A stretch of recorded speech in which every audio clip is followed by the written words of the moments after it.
नमस्कार. चला आज आपण श्री स्वामी समर्थांची एक अशी गोष्ट ऐकूया जी खरं तर फक्त एक गोष्ट नाहीये. ती आहे श्रद्धा, हिम्मत आणि बदलाचा एक खराखुरा अनुभव.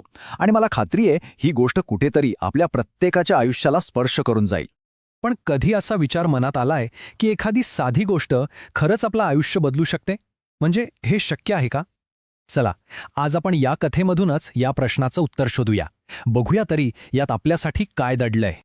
तर कथेची सुरुवात होते अक्कलकोटमध्ये. तिथे एक शेतकरी होता, बिचारा खूप गरीब. परिस्थितीने इतका गांजलेला की जणू काही आयुष्याच्या सगळ्यात वाईट, सगळ्यात कठीण टप्प्यावर तो उभा होता.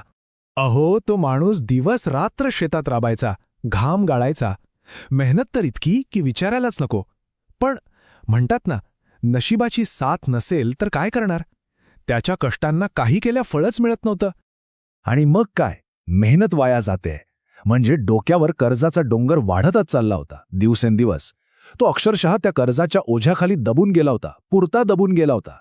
एका बाजूला सततचं अपयश, दुसरीकडे घरातलं आजारपण, या सगळ्या गोष्टींनी मिळून त्याच्या मनात इतकी खोल निराशा दाटली होती की त्याला वाटायला लागलं होतं, आता संपलं सगळं, आता आपल्यासाठी कुठलाच मार्ग उरलेला नाही. आणि जेव्हा खरंच काहीच सुचेनसं झालं तेव्हा एकच आशा उरली होती. तो तुटलेल्या मनानं, भग्न हृदयानं स्वामी समर्थांच्या चरणी पोचला. आणि हीच भेट त्याच्या आयुष्याचा टर्निंग पॉइंट ठरणार होती. कल्पना करा, तो स्वामींसमोर उभा आहे. डोळ्यांतून हताशेचे अश्रू वाहतायत आणि मनात हजारो प्रश्नांचं वादळ उठलंय. तो फक्त एवढंच म्हणाला, स्वामी, आता माझ्याकडे काहीच नाही राहिलं, काहीच नाही. आणि मग त्याच्याकडे पाहून स्वामी एकदम शांत पण तितक्याच धीर गंभीर आवाजात म्हणाले, भिवू नकोस, मी तुझ्या पाठीशी आहे. अहो, हे फक्त शब्द नव्हते, नाही, ती एक ऊर्जा होती, एक असं आश्वासन ज्याने त्या शेतकऱ्याला आतून मुळापासून बदलून टाकलं. स्वामींच्या त्या एकाच वाक्याने जणू काही सगळा चमत्कार घडवला होता. यानंतर त्या शेतकऱ्याच्या आयुष्यात जे काही बदल झाले ना, ते म्हणजे त्याची अटूट श्रद्धा आणि स्वामींच्या आशीर्वादाचं एक जिवंत उदाहरण होतं. आता बघा, स्वामींवर पूर्ण विश्वास ठेवून त्याने अगदी नव्या जोमाने कामाला सुरुवात केली. आणि काय आश्चर्य, काहीच महिन्यात शेतात असं भरघोस पीक आलं, घरातलं आजारपण कुठच्या कुठे पळून गेलं आणि हळूहळू तो कर्जमुक्तही झाला. सगळं आयुष्य परत रुळावर आलं होतं.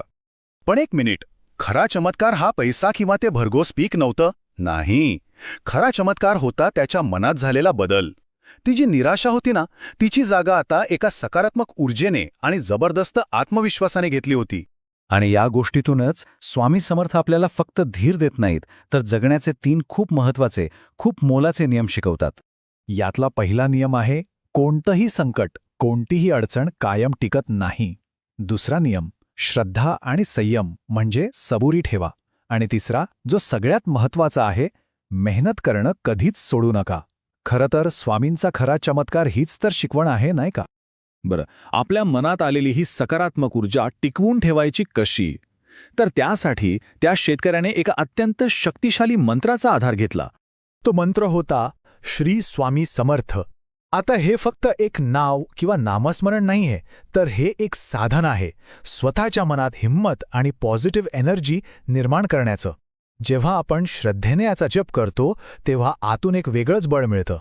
त्याने तर याचा एक नियमच बनवला होता. रोज सकाळी न चुकता बरोबर 21 वेळा तो या मंत्राचा जप करायचा. हाच तो मंत्र, श्री स्वामी समर्थ. दिसायला किती साधा आणि सोपा आहे ना, नाही का? पण जर पूर्ण श्रद्धेने याचा उच्चार केला तर यात प्रचंड शक्ती आहे. तर ही होती स्वामी समर्थांची एक छोटीशी पण खूप काही शिकवून जाणारी गोष्ट. बघा, जसा त्या शेतकऱ्याला स्वामींच्या रूपात श्रद्धेचा एक आधार मिळाला, तसा आपल्या प्रत्येकाच्या आयुष्यात सकारात्मक ऊर्जा आणि श्रद्धेचा स्रोत काय असू शकतो, नाही का? यावर आपण सगळ्यांनी नक्कीच विचार करायला हवा.